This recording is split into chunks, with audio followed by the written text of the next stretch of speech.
छगन भुजबळ यांना मंत्रिपद नाकारल्यानं त्यांचे कार्यकर्ते नाराज झाले आहेत। भुजबळ फार्म हाऊसवर समर्थकांची बैठक झाली आहे। बैठकीत पुढील निर्णय घेणार असल्याचं कळतं। छगन भुजबळ नागपूर अधिवेशनात असताना कार्यकर्त्यांनी भुजबळ फार्म हाऊसवर बैठक बोलावली होती। भुजबळांना मंत्रिपद नाकारल्यानं हे सगळेच कार्यकर्ते चांगलेच खरं तर नाराज झालेत। भुजबळ फार्मवरती समर्थकांची बैठक पार पडली आहे। पुढील निर्णय हा बैठकीत घेतला जाणार आहे। छगन भुजबळ नागपूरमध्ये अधिवेशनात असतानाच कार्यकर्त्यांनी फार्मवर बैठक बोलावली आहे। छगन भुजबळ समर्थकांनी मंत्रिपद नाकारल्यावरून काय प्रतिक्रिया दिली आपण पाहूया। कार्यालयाबाहेर नाराजीचा सूर उमटलेला आहे। काय नेमकी मागणी होती आपण आणि कशाबद्दल हा निषेध केला? असं आहे की 3 वेळेस उपमुख्यमंत्री राहिलेले महाराष्ट्रातील सर्वात ज्येष्ठ नेते, विधिमंडळात सर्वात जास्त अनुभव असलेले भुजबळ साहेब हे एकमेव नेते आहे आणि संपूर्ण महाराष्ट्राला वाटत होतं की भुजबळ साहेबांचा सन्मान करून अतिशय चांगलं खातं दिलं जाईल।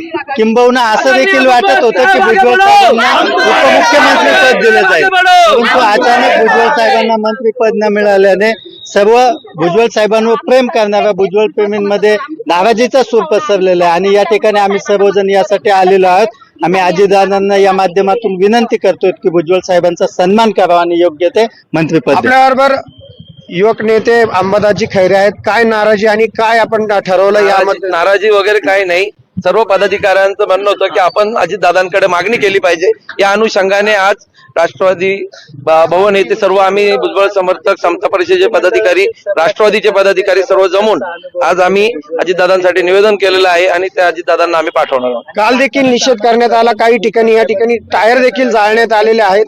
नेमकी भूमिका काय असेल आपली? प्रत्येक पदाधिकाऱ्याचं, कार्यकर्त्याचं, एक समर्थकाचं एक हे असतं की आपल्या नेत्याला कुठेतरी स्थान मिळावं मंत्रिमंडळामध्ये। त्यासाठी काही कार्यकर्त्यांनी ते हे केलं असेल, पण असं कुठलंही कृत्य आदरणीय भुजबळ समर्थक हे करणार नाही, कारण की अजितदादा हे पक्षाचे सर्व आहे। हे भुजबळ साहेबांचा मान ठेवतील आणि मंत्रिमंडळामध्ये आगामी काळामध्ये भुजबळ साहेबांना महिला देखील सहभागी आहेत। काय सांगाल, काय आपण निषेध या ठिकाणी व्यक्त करत आहात? आम्ही निषेध व्यक्त नाही करत आहे। आमची एकच मागणी आहे की जो अन्याय यांच्या मार्फत आमच्यावर होतोय किंवा इकडे होतोय, तर एकच मागणी आहे की आमच्या समाजाला किंवा आमची जी व्यक्ती आहे जी प्रत्येकासाठी लढते त्या नेतृत्वाला कुठेतरी सन्मान मिळावा, म्हणून एवढी एक मागणीसाठी आम्ही एकत्र आलेलो आहोत की साहेबांना मंत्रिपद भेटलंच पाहिजे आणि आमचा विकास थांबतोय तो थांबणार नाही। परंतु जिल्ह्याला 2 मंत्रिपद माणिकराव कोकाटे आणि झिरवाळ यांच्या मार्फत मिळाले आहेत, याविषयी पण आपण साहेब ज्येष्ठ खूप आहेत, साहेबांचा एक्सपिरियन्स तेवढा आहे आणि जी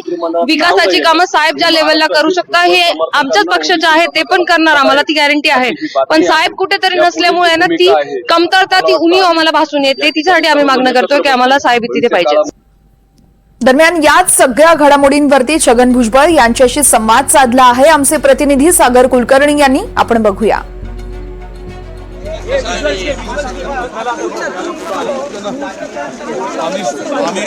आम्ही ओबीसी नेते आता एकत्र आहोत।